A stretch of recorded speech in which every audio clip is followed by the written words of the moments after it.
Jesus came to a Samaritan city called Sychar, near the plot of ground that Jacob had given to his son Joseph. Jacob's well was there, and Jesus, tired out by his journey, was sitting by the well.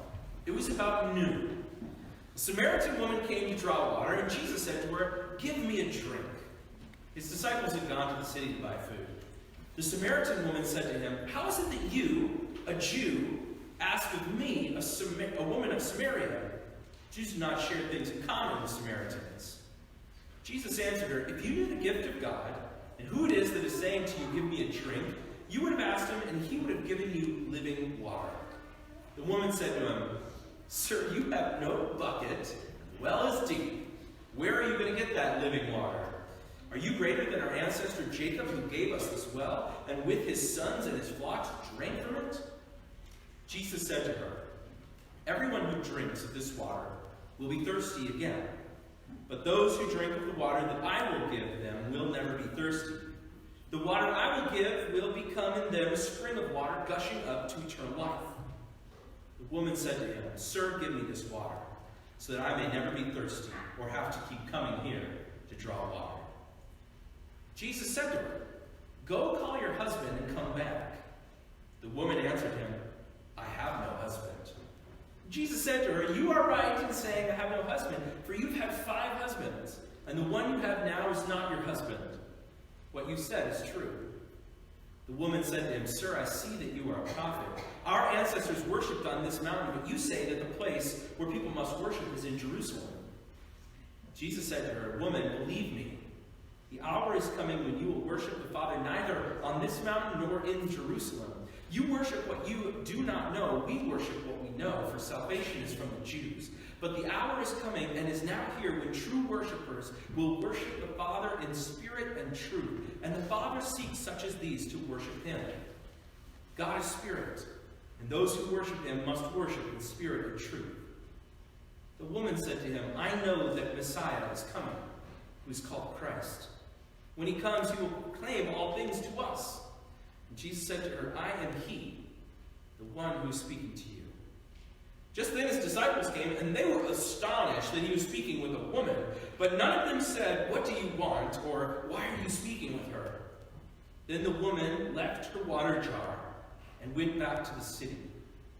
She said to the people, "Come and see a man who told me everything I have ever done. He cannot be the Messiah, can he?" They left the city and were on their way to him. Many Samaritans from that city believed in him because of the woman's testimony.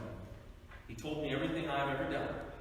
So when the Samaritans came to him, they asked him to stay with them, and he stayed with them for 2 days. Many more believed because of his word.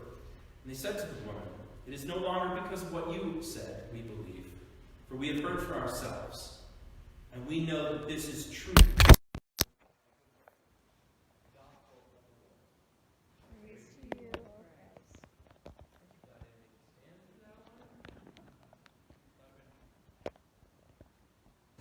Well, it is a weird time. Let's just call it like it is. To be honest, this is all sort of.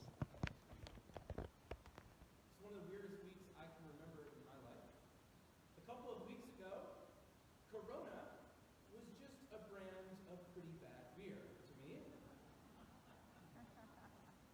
And now, Corona is schools canceled, sports dreams crushed, jobs lost, concerts silenced, birthday parties ruined, not to mention the fact that people are really sick. Countries are crippled. There are so many feelings bursting out everywhere right now. Spilling out at work, spilling out of our TVs, and spilling all over the internet. There is so much fear, so much panic, anger, resentment, confusion, pain, shock, grief, disappointment. It's all there. It's coming really fast. And I just want you all to take a second this morning. Check in with yourself. Maybe close your eyes for a minute. How are you feeling?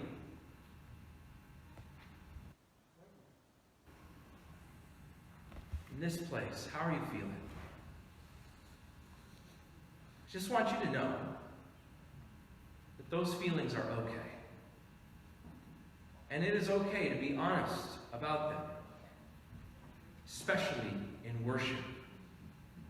This is where we come to Jesus with our honest truth, and we trust and know that Jesus listens.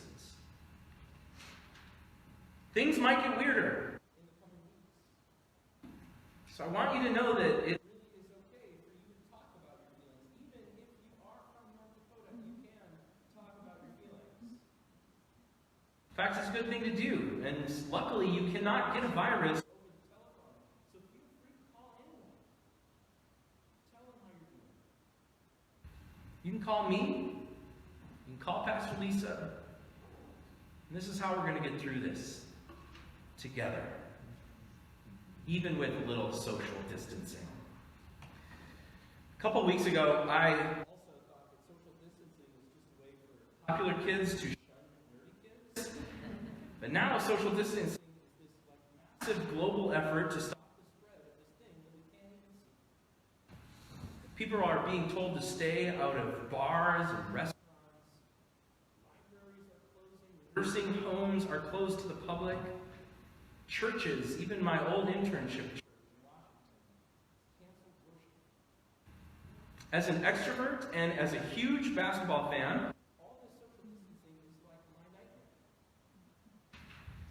But as a father of a young baby, as a pastor of a community full of vulnerable people that I care deeply about, it is an important strategy to save lives. But boy, is it weird? I mean, if it works, all this social distancing, it is going to feel like a big overreaction. That's what happens. If it works, people will not get sick as bad as we thought, and people will wonder, where was that March Madness? What if it doesn't? Like in Italy, where people didn't all take it seriously, then ICUs become overcrowded, and doctors have to make terrible decisions. So we're all stepping into this social distancing future for who knows how long. Frankly, I have no idea about any of this because I did not study medicine. I studied something far less practical. I studied theology for the last decade, so I never learned about pandemics or mortality rates or epidemiology. But I did learn a lot about Jesus. One thing I know about Jesus is that Jesus was very familiar with social distancing, but not like the good medical kind, that old school kind where humans shun other people in isolation and in shame.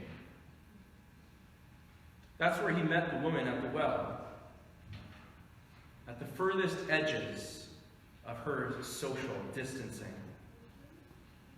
There are a few subtle clues in the text that you maybe missed about the kind of life that this woman lived. And frankly, it doesn't look very pretty. For one thing, the Bible says that she goes to the well at noon. And, well, no one goes to a well at noon in the heat of the day in the Middle East. Right? You go in the morning when it's cool, or at night when it's cool. But she went at noon. Probably to be alone. Without the onlooking eyes of judgment and the sneering glances of her neighbors. In her back and forth with Jesus, the truth comes out about her marriage history. And I found out this week that apparently it was only acceptable to be married 3 times according to the law of that day. But she had been married to 5 men, and the one that she was with now wasn't the husband at all. And for that reason, she's been cast out to the furthest edge of social distance.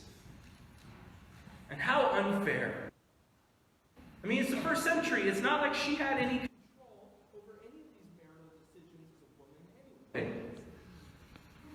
But that's her reality.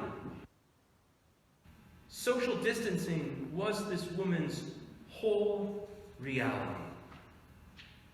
Day by day, avoiding crowds, avoiding pain, coming to the well in the scorching heat to heave heavy buckets from and tears mixed in with each bucket she pulled up.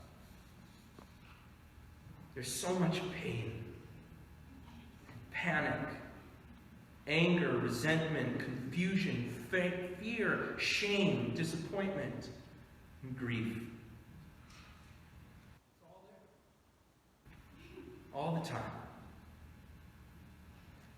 There are a lot of reasons that Jesus should have kept his social distance from this woman. Let me name a few.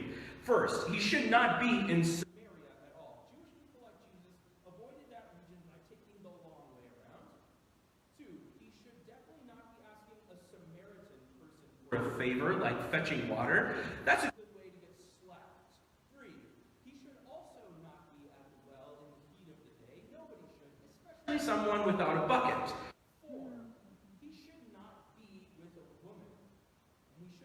Time to teach her. Not in that culture, not in those days. That was not an appropriate place for a woman. And five, he really shouldn't be with a woman at a well. There are three stories with guys and gals at wells in the Bible, and they all end in wedding bells. And I'm sure Jesus was not looking for that kind of rumor to spread around. So frankly, Jesus should have just let this woman be. Maybe some Samaritan person will come and show her kindness. Let the Samaritans deal with their own. Leave the problem for somebody else. That's not Jesus. There's never a social distance Jesus doesn't cross to get to people who need him the most. So he goes to a well in the middle of a scorching heat to speak to a Samaritan woman about her life. Her God. Jesus meets her in her loneliness. He encounters her life when no one else will. Sure, her defenses are up right away. That's just natural. She immediately gets snarky with Jesus, and she even mocks him a little bit, asking him how he's going to fetch some water without a bucket. She's being cautious, right? She's assumed that this man, just like every other man in the history of her life, is going to tell her what to do and how to feel about it. Instead, Jesus strikes up a conversation about water. About how this water that she keeps pulling from the well can quench her thirst for a day. But that living water, which Jesus himself can offer, can quench her thirst for a life. Jesus does this kind of thing a lot in the Bible. He uses something familiar to us to speak about something so much better, something only Jesus can give. But people often misunderstand him, thinking he's just still talking about the familiar thing. So like last week when Lisa was preaching the story of Nicodemus, and Nicodemus was told that he needed to be born from above. But Nicodemus misunderstands, and he wonders, how can anyone enter back into the mother's womb? And as somebody who just witnessed labor a month ago, ain't later in this story, the part that I skipped, he tells his disciples about bread. But he tells them, not talking about real bread, but the bread only God can give. The disciples are totally confused, wondering where you get that kind of bread. And here he talks about water. Living water that is enough for our souls. So maybe that doesn't seem like the kind of message that we need to hear during the coronavirus outbreak. All this ethereal talk about living water and spiritual verb and the bread that nourishes the soul. But maybe it is. Because frankly, in times like these, they remind us how much we need something more than this world can give. How much we need more than stockpiles of food. How much we need more than the anxiety of watching the news all day long. Reloading your tweets just to feel a little more terrified. It's times like these that remind us that life is fragile and often way out of our control. ultimately, it will not be the things that save us in the end. Something bigger, something better, something only Jesus can give. There's this one detail that stands out to me in this story every single time I read it, above all the rest. It happens in verse 28 when the Gospel of John writes that after this conversation with Jesus, the woman left her jar behind and returned to the city. It's a small, simple little detail, but I think it's such a cool thing. Because in that simple detail, it tells the whole story of a woman who is changed. For a moment in time, she has forgotten her shame. For a moment in time, she's forgotten her past. For a moment, that social distance that people kept between her and them that seemed so vast and so insurmountable shrunk. For a moment, she is whole. She runs to tell everyone she knows, and she forgets her jar. She doesn't need water anymore. She's got living water. You want to know what I love about Jesus? I love that Jesus never gives up on us. I love that Jesus never puts himself first before people like you and me. In fact, he breaks all the rules to love someone like me.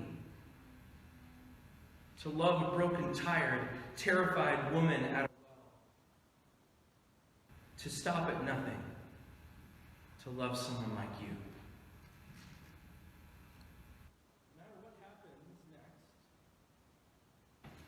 We do not have to panic, because we have two things we know deep in our hearts. Christ is always with us, no matter the social distance. And Christ calls us to love and serve our neighbor always. We know our truth, and we know our job. For the time being, it might be best to and that's all right. But it might also mean calling someone you know who might be struggling right now. It might mean checking in on your elderly neighbor whose kids don't live in town.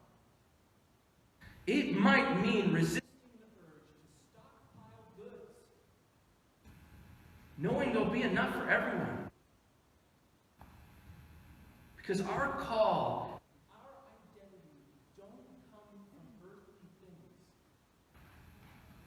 they don't come from fear. They don't come from viruses. They come from the living water that never runs dry. Amen.